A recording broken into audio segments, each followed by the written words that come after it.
Sore, ini video 6.30 ya. Sekali lagi ini bukan gerakan politik. Yang ingin hiburan skip aja. Nah, beberapa kali ya pidato Prabowo itu disalahpahami oleh masyarakatnya.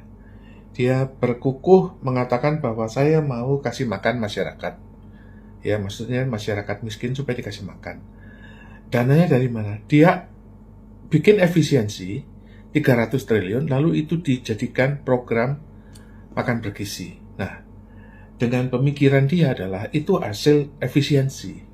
Artinya, dana makan bergizi itu sifatnya adalah dana sisa atau dana cadangan yang diambil dari, katakanlah, dari sebuah bunker ya. Dari sebuah bunker cadangan yang itu bisa digunakan atau bisa dikurangi. Nah, setelah 1 tahun dievaluasi oleh Prabowo, ternyata program ini harus dikurangi, ya sekarang dikurangi. Kebetulan kita sedang liburan sekolah. Jadi program tahun lalu katakanlah misalnya 300 triliun.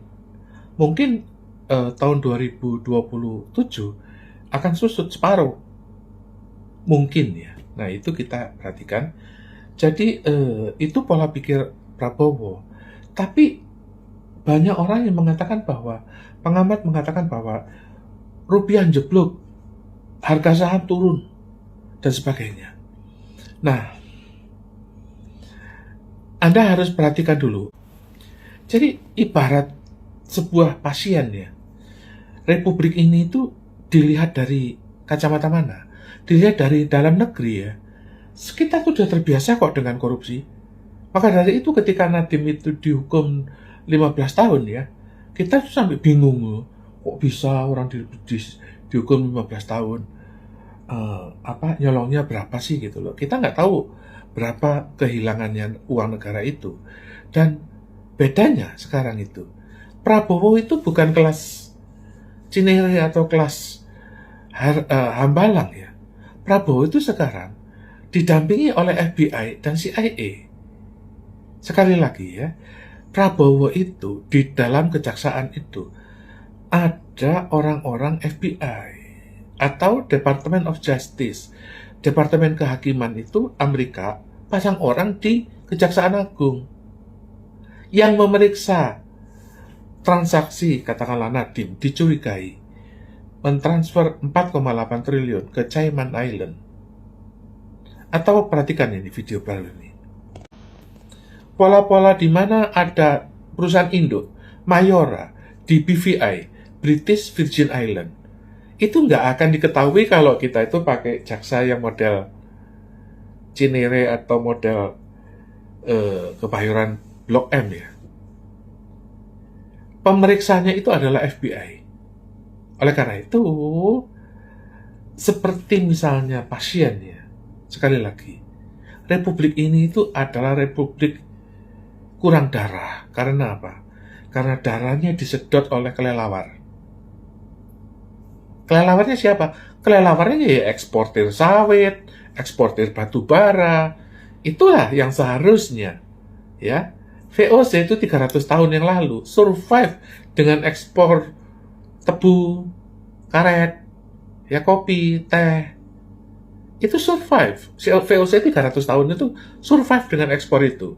Kok sekarang kita ekspor yang lebih parah daripada tebu, lebih hebat daripada karet ya. Kita ekspornya itu minyak, ya BBM dalam bentuk minyak sawit dan batu bara. Kita ekspor energi. Kita itu setara dengan Iran gitu loh. Tapi kok miskin? Ya kayak Iran ya.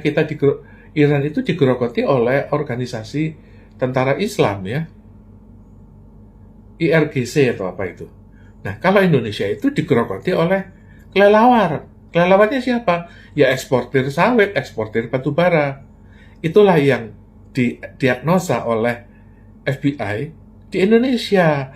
Maka dari itu Prabowo itu pede. Lu bayangin aja, presiden yang didampingi FBI itu siapa? Bukan Soekarno, bukan Soeharto. Bukan. Baru kali ini Prabowo. Maka dari itu, Sekarang itu penegakan hukumnya itu luar biasa. Dikejar sampai ke Cayman Island, sampai ketahuan korupsi 4,8 triliun. Bayangin aja yang 4,8 triliun aja ketangkep, apalagi yang model ya koper-koperan yang kayak Menteri Perdagangan atau ya seperti yang dulu kasus Tom Lembong itu kan korupsi ecek-ecek ya, korupsi koperan, uang koperan atau amplop yang diterima oleh Raja Juli Antoni, ya itu uang 2 miliar dalam bentuk amplop. Itu udah nggak musim sekarang itu. Jaksanya itu udah bukan jaksa yang model Cinere. Jaksanya itu adalah FBI. Maka dari itu, ya siapapun pengusaha yang melakukan kriminalitas under invoicing itu dikejar. Jadi target Prabowo itu ya, Prabowo mengatakan bahwa dia tidak akan miskin karena kekayaan negara kita itu ada di Panama Papers senilai 100.000 triliun. Sekali lagi ya, Prabowo mengatakan bahwa negara kita nggak akan miskin karena kekayaan negara kita itu di tangan konglomerat ada di Panama Papers sebesar 100.000 triliun. Itu aja yang ditanyain, dikejar. Apakah kamu mau dirampas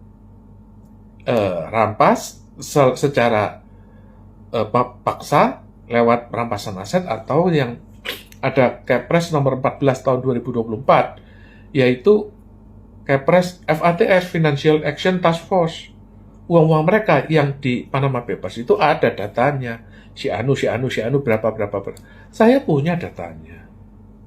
Tinggal ditanyain aja, you mau beli Patriot Bonds? Atau you mau tax amnesty?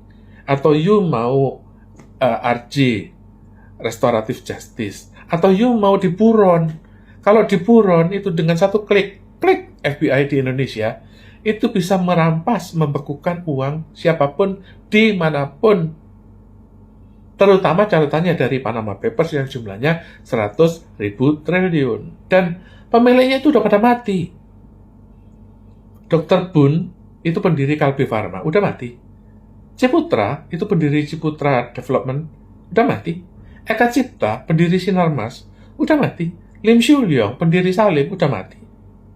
Jadi, daftar aset Panama Papers itu pemiliknya juga udah pada mati. Oleh karena itu, ya Prabowo berpikir daripada lu mati dibawa ke kuburan kan lebih baik dimakan di orang untuk rakyat. Itu pola pikir Prabowo. Ini adalah informasi yang sangat mutakhir, yang sangat luar biasa. Saya salut kepada Presiden Prabowo yang revolusioner.